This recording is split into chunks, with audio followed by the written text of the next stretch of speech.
किसने बताया? द्रुपद जी महाराज ने। क्या कहते हैं? द्रुपद ने एक राज बताया, योद्धा एक महावीर आया, हारे का है वही सहारा, क्या रण में परिणाम हमारा। द्रौपदी के पिता महाराज द्रुपद कहते हैं कि कुरुक्षेत्र के मैदान में बड़ा भयंकर उथल पुथल मच चुका है। एक महान 14 वर्षीय वीर योद्धा बालक आके कह रहा है कि मैं हारे का सहारा हूं। भगवान बताइए, आप तो कह रहे हो कि आप धर्म के पक्ष में हो, वो तो आपसे भी बड़ा योद्धा निकल गया।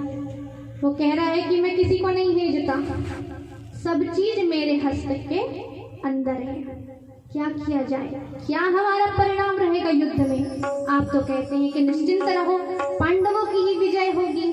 अब इस वीर योद्धा को देखकर तो हमें कहीं से नहीं लग रहा कि हम जीत पाएंगे, क्योंकि इन्होंने क्या कहा कि मैं हारे का सहारा बनूंगा, जो पक्ष हारेगी उधर का सहारा मैं। तो यदि कौरव हारे तो वो कौरव के पास जाए, पांडव हारे तो पांडव के पास जाए।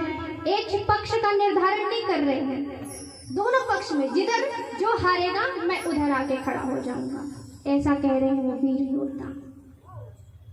सब भयभीत कि क्या युद्ध का परिणाम निकलकर सामने आएगा। तब भगवान वासुदेव अपने प्रिय सखा अर्जुन को लेकर कहाँ जाते हैं? उस वीर योद्धा से मिलने जाते हैं कि चलो देख के आते हैं कितना वीर है। परीक्षा लिया जाता है। परीक्षा में वो जो वीर बर्बरिक महाराज, मोरवी के पुत्र, घटोत्कच के पुत्र वीर बर्बरिक महाराज भगवान वासुदेव के हर परीक्षा में टॉप, इतना टॉप कि भगवान को समझ नहीं आया कि अब क्या किया जाए। तब भगवान बड़ी विनम्रता से निवेदन करके कहते हैं कि प्रभु, समर पूर्व एक बलि है चाहे, वरना रण चंडी भट जाए, अतुलित होगा जो बलशाली, बलि उसी की होने वाली। क्या कहते हैं भगवान वासुदेव उस वीर बर्बरिक महान योद्धा के समक्ष जाकर कि कुरुक्षेत्र महासंग्राम होने वाला है, महायुद्ध, ऐसा भीषण युद्ध न भूतो न भविष्यति। चूंकि युद्ध है तो समर के पूर्व बलि की इच्छा है। रणचंडी किसकी इच्छा रख रही हैं? बलि की इच्छा रख रही है। कृपा कीजिए, कोई समझ नहीं आ रहा। आगे वासुदेव क्या कहते हैं कि वीर तीन ही योग्य है इसके, हेतु से कहो रण का जिससे, तुम और मैं और अर्जुन वीरा, है उपयुक्त यही रणधीरा। भगवान वासुदेव कहते हैं कि महान युद्ध है, भीषण संग्राम है, धर्म की स्थापना हेतु धर्म युद्ध हो रहा है। तो योग्य कौन है? धर्म को यदि जीत दिलानी है तो बलि भी किसी धर्मात्मा की होनी चाहिए। तो इस बलि के योग्य हम केवल 3 लोग हैं, मैं हूं, आप हैं या अर्जुन है। भगवान क्या कहते हैं? मैं स्वयं वासुदेव ही इस बलि के योग्य हूं, या वीर बर्बरिक जी महाराज इस बलि के योग्य हैं, या फिर महाराज अर्जुन इस बलि के योग्य हैं। इनकी बलि, हम 3 ही वो महान धर्मात्मा है जिनकी बलि के माध्यम से धर्म युद्ध संपन्न और धर्म की स्थापना हो सकती है। तब बीच में अर्जुन जी महाराज वासुदेव जी को जैसे ही बोलते हुए सुनते हैं कि बीच में आकर बोल पड़े। बीच में अर्जुन बोल पड़ा है, होके समर्पित समक्ष खड़ा है, हे श्री कृष्ण बलि हो हमारी, पूर्ण कामना हो ये तुम्हारी। प्रभु, यदि आप चाहते हैं कि धर्म युद्ध में धर्म का परचा लहराए, धर्म ध्वज की स्थापना हो, और आप जब मुझे इस बलि के योग्य भी कह रहे हैं तो मुझसे क्यों मुंह फेर रहे हैं? मेरा ही बलि ले लो महाराज और धर्म युद्ध की स्थापना, धर्म की स्थापना कर दो। तब वासुदेव कहते हैं कि पार्थ नहीं तुम यह कर सकते, धर्म युद्ध नहीं खंडित करते, एक भी पांडव कम हो जाए, धर्म युद्ध वो कैसे कहाए। यदि आप पांडव हैं और आपकी ही बलि, सबसे पहले आपकी मृत्यु हो गई, तो महाराज ये धर्म युद्ध कैसे कहलाएगा? धर्म की स्थापना करने की उद्देश्य से मैंने दुर्योधन के समक्ष पांचजन्य शंख फूंक कर आया हूं, बजा कर आया हूं, तो तुम मेरी नाक कटवाने वाली बात कर रहे हो। भगवान कहते हैं कि यदि आपकी मृत्यु हो गई तो धर्म की विजेता कैसे बनेंगे आप? धर्म कैसे विजय होगा? यदि पांडव ही युद्ध में खत्म हो गए, पांडव ही मृत्यु को प्राप्त हो गए, तो युद्ध में धर्म की स्थापना कैसे होगी? इतिहास इसे धर्म युद्ध के नाम से कैसे जानेगा? तो आप तो बलि देना, आप नहीं बलि दे सकते।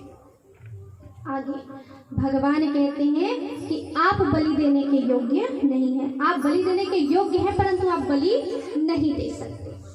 तब भगवान कहते हैं कि अतः स्वयं हूँ मैं इस लायक, मात्र सारथी युद्ध में पायक, नियति चाहे मेरी बलि हो, पांडव का ना कभी अहित हो। केवल मैं क्या कर रहा हूँ? युद्ध सारथी बना हुआ हूँ, चला जाऊंगा, दूसरा सारथी आ जाएगा, तो मेरा इस युद्ध से कोई उद्देश्य नहीं। मैं रहूं या ना रहूं, मेरी बलि भी चढ़ जाए तो भी धर्म युद्ध मेरे पश्चात ये युद्ध धर्म ही रहेगा। इस कारण भगवान कहते हैं कि मैं स्वयं रणचंडी को अपनी बलि समर्पित करता हूँ। उसी समय सारी चर्चा सुन रहे थे कौन? वीर बर्बरीक जी महाराज।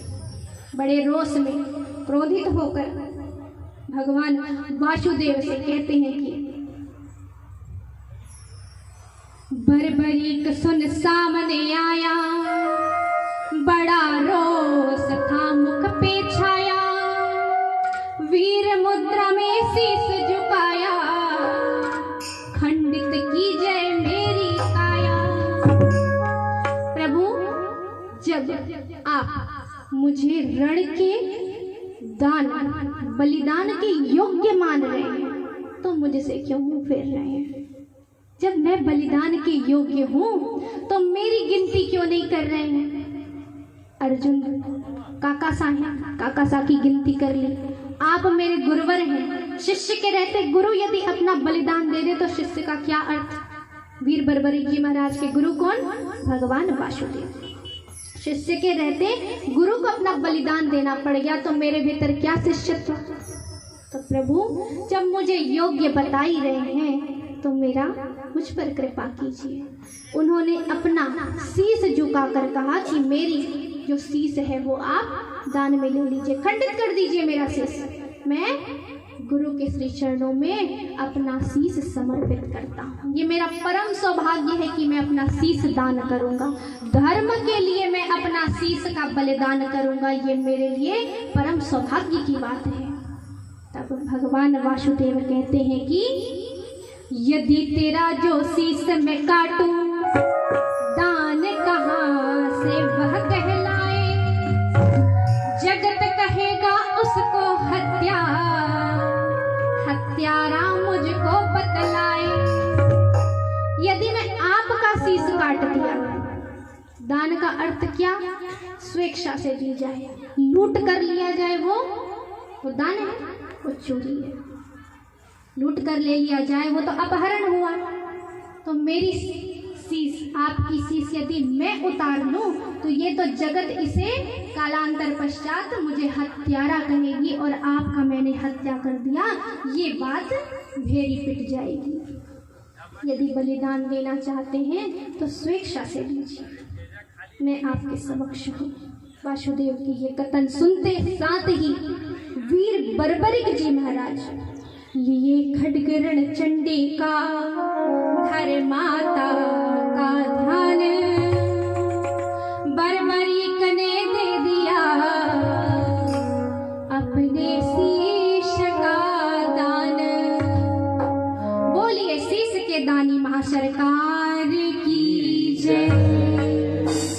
वीर बर्बरिक जी महाराज ने जैसे ही भगवान के ये शब्द सुने तत्क्षण अपनी इष्ट देवी रणचंडी का खड्ग, 14 देवियों का खड्ग उठाकर अपना शीश उतारकर उन्होंने भगवान वासुदेव के चरण में समर्पित कर दिया। प्रभु ले लीजिए, आपका ही शिष्य है, मैं आपका शिष्य हूँ और ये आपका ही शीश है, रख लीजिए। ये मेरे लिए परम सौभाग्य की बात है कि मैं धर्म के ध्वजा फहराने के योग्य बन सकूं। ये मेरे लिए परम सौभाग्य की बात है।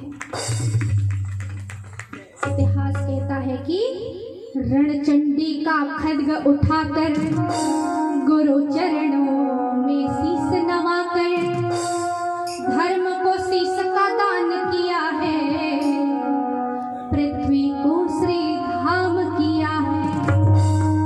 वीर बर्बरिक ने अपना शीश देकर क्या किया? धर्म को, स्वयं धर्म को उन्होंने अपना शीश का दान दिया और माँ पृथ्वी को श्री धाम अर्थात भगवान का लोक, सारे पाप से मुक्त, अधर्म से मुक्त कर अपने शीश का दान उन्होंने इसी उद्देश्य से संपन्न किया। इसी उद्देश्य से उन्होंने अपने शीश का दान अपने गुरुवर वासुदेव के समक्ष प्रस्तुत किया। इतिहास में वर्णित है कि पाप रहित करके पृथ्वी को धर्म ध्वजा फहरा कर जाए, ऐसा दानी अपना होगा भूतो ना ही भविष्य में आए। बोलिए महादानी सरकार वीर बर्बरिक जी महाराज की जय। ऐसा दान, इतना बड़ा महादानी, हम धन का दान दे सकते हैं, आवश्यकता पड़े तो संपत्ति का दान कर सकते हैं, भूमि का दान दे सकते हैं, राज्य का दान दे सकते हैं, परंतु शीश का दान दे देना ये बहुत बड़ी बात है। वो भी धर्म के लिए, धर्म की स्थापना के लिए उन्होंने अपने शीश का दान दे दिया। ऐसे महादानी सरकार आज आप सबके समक्ष इधर विराजित हैं। ये खाटू नरेश की ही मूर्ति है, मूर्ति क्यों कहे, खाटू नरेश कहें, आप सबके बीच इन्हीं की प्रस्तुति। कल से आप देख रहे हैं कि बड़े ठाड़ वाड़ से बैठे हैं मुझे तान कर, तो आप लोग को शंका तो जरूर हुई होगी कि भगवान कृष्ण की तो मुझे होती नहीं, तो ये कौन से श्याम सरकार जो ठाट बाट से मुझे तान कर बैठे हैं, तो ये हमारे खाटू नरेश महाराज हैं। इनकी कथा कल विशेष रूप से सुनाई जाएगी। ये तो वीर बर्बरिक की कथा हो गई, भगवान श्याम की कथा हो गई। नहीं, भगवान स्वयं श्री कृष्ण ने कलयुग के श्याम के रूप में खाटू नगरी में स्थापित किया हुआ है। आज भी इनका शिष्य वहाँ पे स्थापित है, खाटू नगरी में, राजस्थान में। तो ये महादानी सरकार आप सबके समक्ष भी विराजित है। इन्हें महादानी के रूप से ही जाना जाता है। जो शीश का दान दे सकता है तो जरा सोचिए वो क्या क्या दान में नहीं दे सकता। तो जो चाहिए वो इनसे मांगना, क्योंकि दानी ही दान दे सकता है। जो सर्व संपन्न हो, भाई धनवान ही दान कर सकता है, जिसके पास धन ही नहीं वो दान कैसे करेगा। तो दानी बनना है तो पहले धनवान बनना पड़ेगा। तो ये सर्व सामर्थ्यवान है, इनसे जो इच्छा चाहे वो आप मांग सकते हैं। जो शीश का दान देने में सामर्थ्यवान है तो जरा सोचिए कि वो कौन कौन सा आपका लौकिक सुख आपको देने में सामर्थ्यवान है। इसके विषय में विचार करके जब कभी इच्छा हो तो 7 दिन अभी इधर विराजित हैं, जब इच्छा लगे इनके सामने अर्जी डाल देना, बाबा आपकी अर्जी पूरी कर देंगे। बोलिए श्री श्याम सरकार की जय। श्री खाटू नरेश महाराज की जय। आगे इस प्रकार महाभारत युद्ध में